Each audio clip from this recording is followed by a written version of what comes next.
मुख्यमंत्री जनजाति जीविका मिशन अधीन आदिवासी युवक युवती राज्य सरकार 18 रु 45 वर्ष वयस्क जनजाति युव लघु उद्योगी मानक आर्थिक मेरुदंड को सुदृढ़ करने निमंते 1 लाख टंका सहायता राशि प्रदान करिसेंती।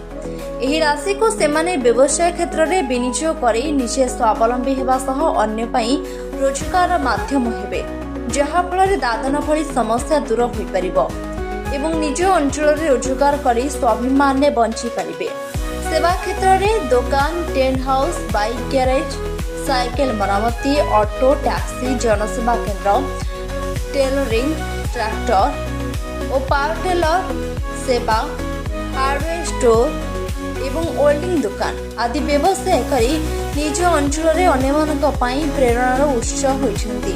निज पिलांको गुणवत्ता शिक्षा देवा सह खुशी रे निजर परिवार भरण पोषण करि पारुछन्ति। जंगल भितर आम गाँटे सरुकुई गाँ, ए गाँव रे दुकान नाही एवं लोक बहुत असुविधा रे चलुथिले। दुकान जीवा खले फिरिंगा 10 किलोमीटर गले जाए किछि समाने जिनस पत्र पाउथिले। छोट माने बिस्किट ते दरकार हेले भी फिरिंगा जीवा पड़ुथिला। मोर दुकान करबारु समस्ते एबे आम दुकान रु जिनस नेउछंती आ गाँ लोक मध्य सुविधा पाउछंती। मुख्यमंत्री जनजाति जीविका मिशन तरफ रु मते आईटीडीए फुलबाणी रु लक्ष टंका गोटे सहायता मिलिला। मोर गोटे वजन मेसीन आनली। मोर दुकान रो दिन को 2000-2500 भितर बिक्री होउची एवं किछिटा मोर पिला पाठ पढ़वा पाई मध्य मु खर्च करि पारुची सेही पैसा रु। एवं हमर कंचामाल बहुत मिले। हमर जेहेतु जंगल गाँ, जंगल जात द्रव्य मिले। हमर ऋतुकालीन जेते बेलको हमर आंबुल मिले, आंबुल महुल एगुड़ा सब मु आम दुकान रे किणिकी रखुची एवं लोक मान को मध्य सुविधा होची। सेमान को दूर को जीवा को पड़ुनी आ समस्तंकर भी सुविधा होची, मोर भी किछि उपकृत होची। मो नरसिंहनाथ ठाकुर ग्रुप रो बिलोंग करछी। मो आगरो लेबर यूनियन तरफ रे एजेंट माध्यम रे काम करथली। मोर इनकम एते भल नथिला, जोथरे कि मो निजे खर्च बार्च करिया पई बा फैमिली मेंटेन करिया रे असुविधा होतला। जेतले सुनिया को पाइली आम आईटीडी तरफ रो मुख्यमंत्री जनजाति तरफ रो किछि सहायता मिलुची, तो सेइथरे मो सार सहित देखा करथली आ सेइथरे सिलेक्शन हेइतली। आ आज मते गिफ्ट एंड भेराइटी स्टोर खोलिया पई लक्ष टका सहायता दिया हैची। आ सेइथरे मो भलो इनकम होची 10,000 टका, 12,000, 15,000 एमती हेइ पारची। आ एथरे 4-5टा पंचायत रो लोक फैसिलिटी पाउछन्ते, जोथरे कि मो खुशी व्यक्त होची आ लोकन को सुविधा रे एठे जिनस जोगे दे पाउछे।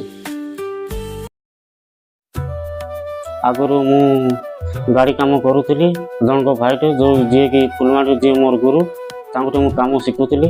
धीरे निजे चेष्टा करी दुकान को केंती संभालिया पई तापर निजे का मु गैरेजटा कली। हेले छुटिया मोटा किछि पास नथिला, किछि किना पई टंका भी नथिला।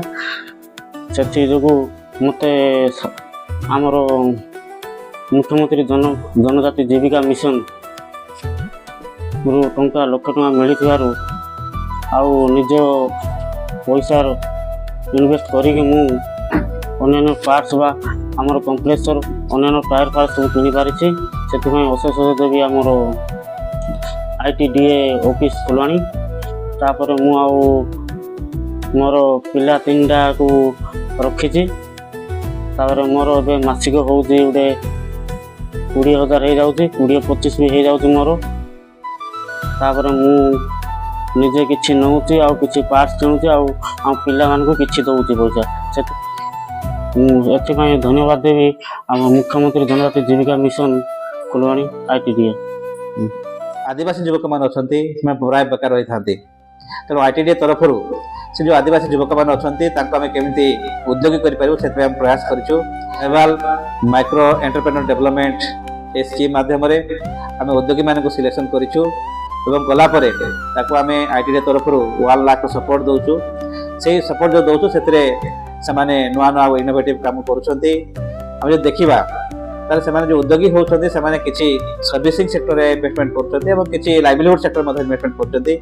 ଆମେ କନ୍ଧମାଳକୁ ଯଦି କଣ୍ଟେକ୍ସ ଦେଖିବା ଯେହେତୁ ଆମ କମ୍ୟୁନିକେସନର ଅସୁବିଧା ରହିଥାଏ ତ ଉଦ୍ୟୋଗୀମାନେ ବହୁତ ସେମାନେ ସର୍ଭିସିଂ ସେକ୍ଟର ପ୍ରିଫର କରୁଛନ୍ତି। ଅଟୋ ହଉ କିମ୍ବା ଅନ୍ୟାନ୍ୟ ଗାଡ଼ି ସେମାନେ ନେଉଛନ୍ତି, ଯାହାଫଳରେ ସେମାନେ ଆମର ଯେଉଁ ଦୁର୍ଗମ ପାହାଡ଼ିଆ ଅଞ୍ଚଳ ଅଛି, ଛୋଟ ଛୋଟ ଗାଁ ଅଛି, ସେ ଗାଁମାନଙ୍କୁ ମୋବିଲିଟି ପହଞ୍ଚି ପାରୁଛି।